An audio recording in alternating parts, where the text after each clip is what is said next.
Today we are going to be talking about argumentative vocabulary. These words are going to be used all throughout this school year as we read and write and discuss. They will help you to get your point of view across most effectively while also listening to the other side. The first thing that you need to know is the word argue. A lot of times when we hear that word, we think of like a heated discussion, that you get angry and defensive. But for our terms, when we're talking about arguing and being argumentative, you are going to be using a reasoned, logical presentation of a position, belief, or stance. So this is not a shouting match. This is not an I'm right and you're wrong disagreement, but rather it is you clearly and efficiently stating your side. To do that, you first are going to have a research question. This is very similar to your topic, and so this is the question that you are going to be answering, whether it is in your discussion or your essay or etc. To make a good research question, you have to make sure that your question is open-ended. This means that your question has to be debatable. Okay? Can someone disagree with you? Can someone have a different opinion than you? If not, you need to adjust your research question.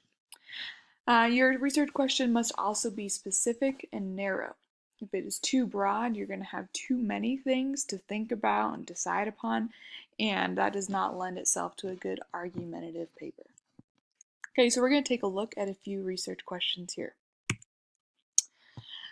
As we look at these, take a look and see, do they fit our criteria? Okay, so our first one. Is hip-hop music a good influence on today's youth?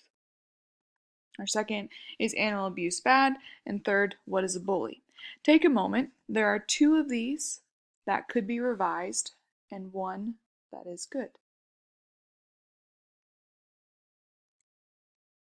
Okay? If you chose number one as the research question that was good, you are correct. It is debatable. There are multiple perspectives on hip-hop music, and it's specific. And that's what we're looking for in a good research question. Okay, our second one question, is animal abuse bad? This does not make a good research question because who's going to argue with you, right? Who is going to say, oh, you know what, maybe animal abuse should be considered, right? Nobody. Okay, to make this a good research question, if you want to explore the different ways that animals perhaps are suffering from abuse, you might take a look at zoos. And you could ask, are zoos ethical? This is a debatable question. And our third question is, what is a bully? This is not a good research question because it is simply informative. Okay? If you were writing an informative paper, this would be a great research question for you. However, it is not an argumentative question. Okay? To make it argumentative, you would have to turn it into something a little bit more specific. So for instance, a better research question would ask, how can schools best combat bullying? Here, this is going to give you multiple options and multiple answers. Once you have your research question decided, your next step is to write a claim. Your claim is simply your answer to your research question. This is the position that you take on an issue. It could be considered your perspective, your point of view, and again, your claim must be debatable because we are writing that argumentative style of writing. Another way to think about a claim is simply an opinion. Okay, people have all types of opinions. Doesn't mean they are right, doesn't mean they are wrong, but it is what they believe. We're going to take a look at a few examples of claims here to go along with those research questions. So our first research question is hip-hop music a good influence on today's youth? And here is someone's opinion on that stance. It says, the large number of drug and sexual references make hip-hop music unfit for teenagers to listen to. It is a specific statement, and it tells you exactly what this person's idea or opinion is on the influence of hip-hop music. Okay, the second claim that we're going to take a look at is the answer to, are zoos unethical? This claim says because zoos force animals into artificial environments, they are not ethical living conditions. It is very clear what side this author is on. We see that it says they are not ethical living conditions, so that gives us our cue there, what side. And the third research question about schools combating bullying. The claim says schools need to focus on empathy curriculum to negate the influence of bullies. So it answers and it gives us a clear strategy of what the best option for schools to combat that bullying issue.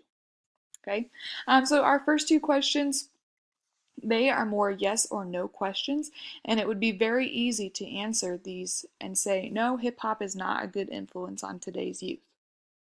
But that claim is not specific. When you are writing a claim, you need to make sure that you are being specific and explaining why you hold that opinion. The next term that we need to know and be able to use is the word evidence. Your evidence is the proof from credible sources that your claim needs to be considered. You're going to be using evidence found in facts, found in different data, and found in the research that we will be doing. These credible sources are written by experts. You might know a lot about your topic, but you are not an expert on your topic. And for people to listen to what you have to say, you want your ideas, right? You want your claim to be supported by those experts. And so you are going to be using that evidence to prove your claim. Because we are writing argumentative papers, there are going to be different sides. And so someone who might disagree with your claim is going to be called a counterclaim. Simply put, a counterclaim is just a different perspective than your claim. It doesn't have to be opposite, although it can be, but it's just something different than what your claim states. So let's take a look at some examples. For instance, this claim says a large number of drug and sexual references make hip-hop music unfit for teenagers to listen to. A different idea or a different perspective could be this. Many hip-hop artists write lyrics with positive messages, inspiring listeners to live their best life. So that counterclaim is saying, you know what? Hip-hop music should be listened to because the lyrics are inspirational. Our next claim talked about zoos being unethical.